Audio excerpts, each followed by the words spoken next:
Salam dan bahagia siswa dan siswi hebat. Selamat berjumpa kembali. Kali ini kita sampai pada pembahasan materi pendidikan anti korupsi dengan tema mandiri. Pada materi kali ini memuat kompetensi dasar yang pertama yaitu memahami pentingnya kemandirian dalam menyelesaikan tugas. Yang kedua, menunjukkan nilai kemandirian dalam menyelesaikan tugas. Dan yang ketiga, berperilaku mandiri dalam kehidupan sehari-hari. Apa sih yang dimaksud dengan mandiri? Yuk kita simak penjelasannya. Mandiri berarti bebas dari ketergantungan terhadap orang lain, mampu mengatur tingkah laku secara pribadi, mampu mengambil keputusan dan berani bertanggung jawab terhadap apa yang dilakukan. Sementara itu, pengertian dari kemandirian adalah suatu kemampuan psikososial berupa kesanggupan untuk berani, berinisiatif, dan bertanggung jawab dalam mengatasi hambatan atau masalah dengan rasa percaya diri, dengan tidak tergantung dengan kemampuan orang lain, serta mampu memerintah, menguasai, dan menentukan dirinya sendiri tanpa pengaruh lingkungan dan bantuan orang lain. Kini kita ke aspek-aspek kemandirian menurut Widayati. Aspek-aspek kemandirian yang pertama adalah tanggung jawab, yang kedua otonomi, ketiga inisiatif, dan yang keempat yaitu kontrol diri. Berikut ini manfaat yang akan kita dapat jika kita melakukan sikap mandiri. Yang pertama, menjadi anak yang memiliki tanggung jawab pada diri sendiri.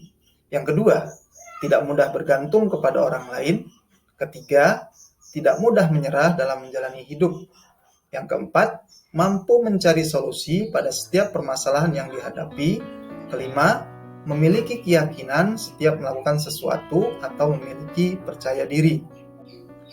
Keenam, menjadi pribadi yang kreatif. Ketujuh, mempunyai pikiran yang kritis. 8. Mengembangkan daya mental. 9. Menjadi anak berani.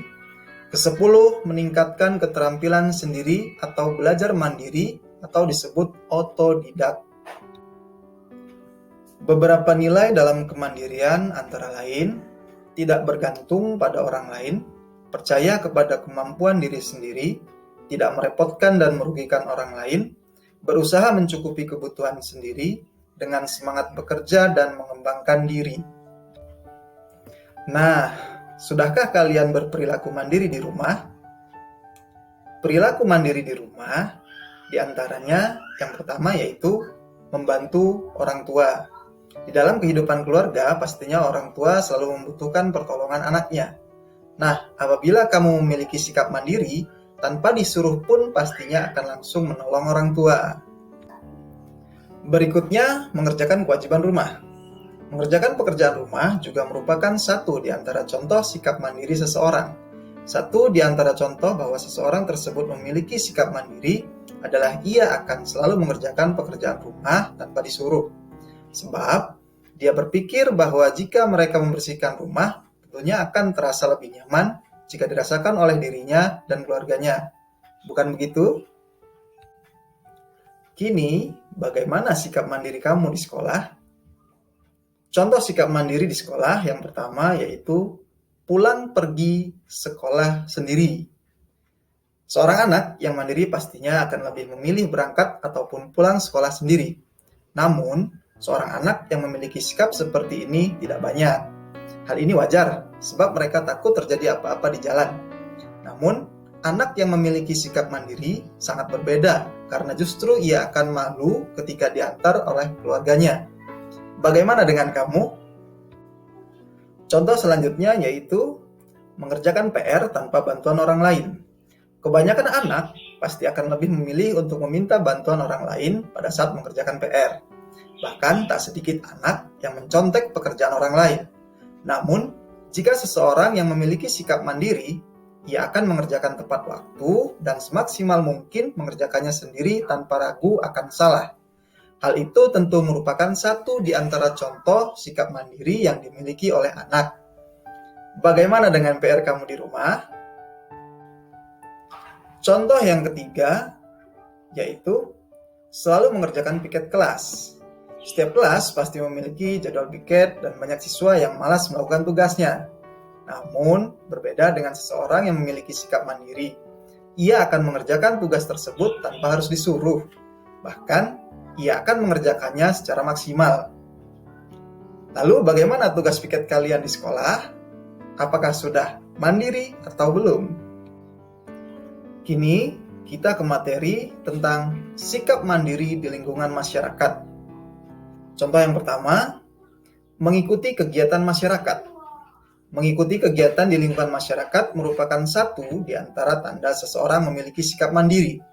Satu di antara kegiatan yang sering diadakan di lingkungan masyarakat yaitu ronda malam. Dengan selalu mengikuti kegiatan ronda malam, kamu merupakan satu di antara seseorang yang memiliki sifat aktif dan mandiri. Yang kedua, tidak berhutang ke tetangga. Satu di antara tanda bahwa kita memiliki sikap yang mandiri adalah tidak sering berhutang pada tetangga.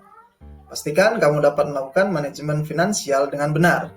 Dengan begitu, kamu tidak perlu menggerakkan orang lain untuk memenuhi kebutuhanmu. Selain itu, seseorang yang sudah dapat mengatur finansial, mereka merupakan satu di antara ciri-ciri orang yang mandiri. Bagaimana dengan keluarga kamu di rumah? Apakah senang berhutang dengan tetangga? Contoh selanjutnya yaitu menolong tetangga. Satu di antara level tertinggi kemandirian seseorang dalam lingkup masyarakat yaitu saling menolong ketika tetangga mengalami kesusahan. Pada saat kamu sudah lulus dalam label mandiri secara finansial, maka yang harus kamu lakukan adalah menolong tetangga yang membutuhkan. Bagaimana? Kamu suka menolong tetangga kamu di rumah, di lingkungan masyarakat kamu?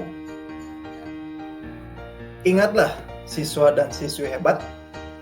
Orang-orang hebat adalah mereka yang mampu memotivasi dirinya sendiri tanpa harus diminta atau dipaksa orang lain.